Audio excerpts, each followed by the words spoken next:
America వెన్నులో వణుకు పుట్టించిన లీకు వీరుడు జూలియన్ అసాంజ్ ఎట్టకేలకు జైలు నుంచి విడుదలయ్యాడు. తాను నేరం చేస్తానని ఒప్పుకొని అగ్రరాజ్యంతో సెటిల్మెంట్ చేసుకుంటున్నాడు. అన్ని అనుకున్నట్లు జరిగితే రేపో మాపో తన సొంత దేశమైన ఆస్ట్రేలియా చేరుకుంటాడు. వికీలీక్స్ ద్వారా అమెరికా టాప్ మోస్ట్ సీక్రెట్లను గుట్టురట్టు చేసిన అసాంజ్ విడుదల కావడంపై అభిమానుల నుంచి మిక్స్డ్ రెస్పాన్స్ వస్తుంది. స్వేచ్ఛ కోసం ఇన్నేళ్లు గట్టిగా పోరాడి ఇప్పుడు సరెండర్ కావడం సరికాదని కొందరు అంటుంటే, బతుకంతా జైల్లోనే మగ్గిపోవాలని కొందరు ప్రశ్నిస్తున్నారు. ఇరాక్, ఆఫ్ఘనిస్తాన్ సహా పలు దేశాల్లో అమెరికా సైన్యం సాగించిన ఘాతుకాల డేటాను అసాంజ్ బట్టబయలు చేసి హీరోగా మారాడు. అగ్రరాజ్యం అత్యంత కట్టుదిట్టంగా కాపాడుకుంటూ వస్తున్న డేటాను అసాంజ్ తన టెక్నికల్ నైపుణ్యంతో లీక్ చేసి ప్రపంచం ముందుంచాడు. దీంతో అమెరికా అతనిపై పగబట్టింది. మిత్ర దేశాల సాయంతో జైలుకు నెట్టింది. అసాంజ్ తను తప్పు చేసినట్లు ఒప్పుకోవడానికి రెడీ కావడంతో అతన్ని అమెరికాకు చెందిన మరియానా ఐలాండ్స్లోని ఫెడరల్ కోర్టుకు తరలిస్తున్నారు. నేరాంగీకారానికి బదులుగా తనను విడుదల చేయాలని అతడు కండిషన్ పెట్టాడు. దీనికి అమెరికా న్యాయ విభాగం ఒప్పుకుంది. కోర్టు విచారణ కోసం అతన్ని బ్రిటన్ జైలు నుంచి విడుదల చేసి ప్రత్యేక విమానంలో మరియానాకు తరలిస్తున్నారు. అమెరికా గూఢచర్య చట్టాన్ని ఉల్లంఘించి ఆ దేశ భద్రతకు ముప్పు తెచ్చినట్లు నమోదైనటువంటి కేసులో ఈ విచారణ జరుగుతుంది. జడ్జి అతని కన్ఫెక్షన్ను ఆమోదం తెలిపితే జైలు నుంచి విడుదలయ్యే అవకాశం ఉంది. అయితే అసాంజ్పై ఇలాంటి కేసులు మరో 17 ఉండడంతో ఎన్నాళ్ళు బయట ఉంటాడనేది అనుమానమే. అసాంజ్ కన్ఫెషన్ను జడ్జి అంగీకరిస్తే 5 ఏళ్లు జైలు శిక్ష పడుతుంది. అతడు బ్రిటన్ జైల్లో ఇప్పటికే 5 ఏళ్లు పైగా గడపడంతో శిక్ష పూర్తయినట్లు భావించి విడుదల చేస్తారు.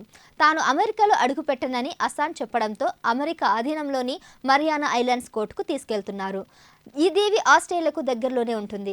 బ్రిటన్ జైలు నుంచి అప్పట్లో బయటపడే ఛాన్స్ లేకపోవడం, అనారోగ్య సమస్యల కారణంగానే అసాంజ్ అమెరికాతో డీల్ కుదుర్చుకున్నట్లు భావిస్తున్నారు. అతనికి ఇప్పుడు 52 ఏళ్లు. అసాంజ్ అమెరికా సైన్యానికి చెందిన లక్షలాది సీక్రెట్ ఫైళ్లను వికీలీక్స్ ద్వారా బయటపెట్టాడు. కంప్యూటర్ ప్రోగ్రామింగ్లో చెయ్యి తిరిగిన అసాంజ్ 2006లో వికీలీక్స్ వెబ్సైట్ స్థాపించాడు.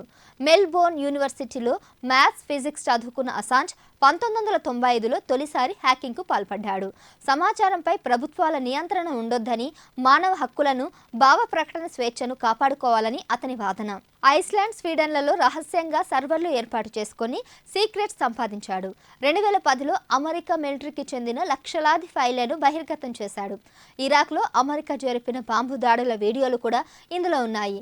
ఓ దాడిలో అమాయక పౌరులతో పాటు 2 జర్నలిస్టులు చనిపోయారు. ఆఫ్ఘన్లో అమెరికా దాడులకు సంబంధించిన 91,000 ఫైళ్లను అసాంజ్ బయటపెట్టాడు. ఉగ్రవాదంపై పోరు పేరుతో అమెరికా చేసిన మరెన్నో ఘోరాలు వికీలీక్స్ ద్వారా వెలుగు చూడడంతో ప్రపంచం నివ్వెరపోయింది. వివిధ దేశాల్లోని అమెరికా ఎంబసీల నుంచి వచ్చిన 2.5 లక్షల ఉత్తరాలు, ఫోన్ల సంభాషణలను కూడా అసాంజ్ విడుదల చేశాడు. దీంతో చాలా దేశాల్లో కలకలం రేగింది. దోషిగా మారిన అమెరికా సిగ్గుతో తలదించుకుంది. అసాంజ్పై కక్షగట్టి వెంటాడింది. అతనికి సహకరించిన ఆర్మీ ఇంటెలిజెన్స్ అనలిస్ట్ చెల్సియా మ్యానింగ్కు అమెరికా కోర్టు 35 ఏళ్లు జైలు శిక్ష విధించింది.